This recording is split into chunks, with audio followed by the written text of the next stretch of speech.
Hey everybody, still here for the Daily Market Pulse for Thursday, May 15, 2014. We saw stocks selling off much more aggressively in higher volume today.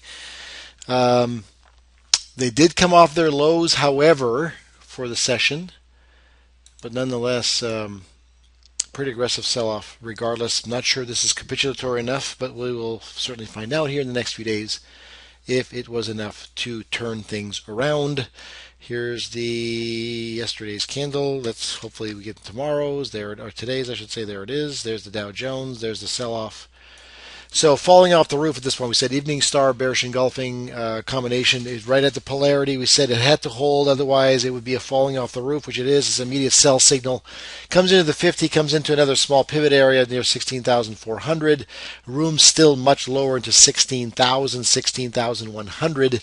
Those are still possibilities. There was a trend line that I drew right here. I'm not sure that's going to be of any value, but nonetheless, there it is. We will see how that works out here in the next few days. S&P, kind of a similar situation, came into a polarity area yesterday, 1885, smashed right through that, sliced through, right down to the recent pivot, 50-day moving average, room still to 1850, 1800, of course, as well below. Let's see, falling off the roof here as well after that Tuesday candle that gave us a little bit of a clue of maybe some selling. It sure enough it did, but right into a support area as we knew, and polarity, so we knew that that was right in vicinity. Now, of course, a bigger candle, bigger sell-off, higher volume. It could be a more accelerated movement to the downside. Here is the Nasdaq in and through the window, or right at the window for that matter, and the trend line and channel area as well. So there's still room to the 200, still room to lower to 39.50 to maybe 4,000. Those are still possibilities on higher volume as mentioned earlier.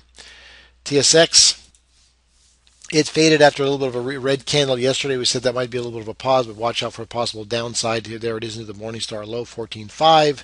Decent area for support. That was also kind of a pivot area that was tested once before. We're going to put that right across again, 14.5. That's where it is again. That will be a key spot. 50-day moving average, and of course the next level below 14,200 will be key. Otherwise, you're bouncing back to the dark cloud cover high from about a week and a half ago. There as well. So let's look at the U.S. dollar, Canadian dollar, with the markets selling off in the last 2 to 3 days. We're seeing the dollar just kind of settling there sideways, very very quietly, not doing a whole lot. The euro U.S. kind of a little bit of a volatile day here, right at support of 137. Look for a bounce to the upside from here. Treasuries, we said once it cleared with 137 would have room to 139, or pardon me, once it cleared 135. Target would be 137. Once it clears 137, it would be looking for higher levels. It did do that. So this is, let's see, it's giving today's, it's not going to give today's candle. So let me go to an intraday, and you'll see what it did. It hit a high here of 138. And then came back down and looking to roll back up to the upside once again. So hit 138, still looking for a 139 target. 137 becomes now the support area on the way down. Japanese yen was showing signs of possible breakout as well. Once again, it's not showing the candle. Once again, darn it, 98.27. I see a high here, right here, of 98.75, and currently at 98.48.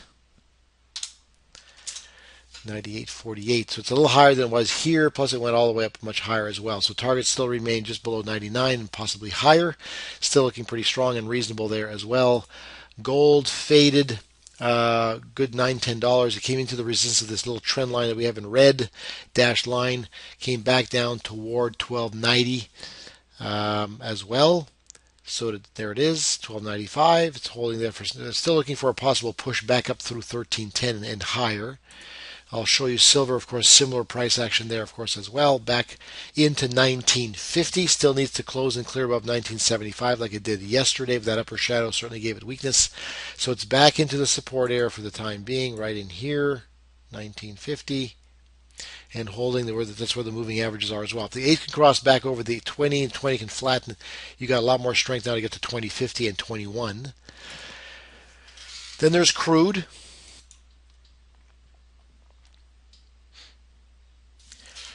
After three consecutive green candles, it has retraced just a little bit after hitting almost 103. It hit like 102.5, came back down below 102 now. Eight's coming up and over, crossing the 200, the 50, and almost about to cross over the 20 as well. If that's the case, they're all stacked accordingly, and you can see a pretty good strong thrust into 104, 104.50 or higher after a little bit of a pullback and retracement after three consecutive upside days, as mentioned. Probably worth looking at the small caps, because small caps being risk on, and the NASDAQ included risk on here.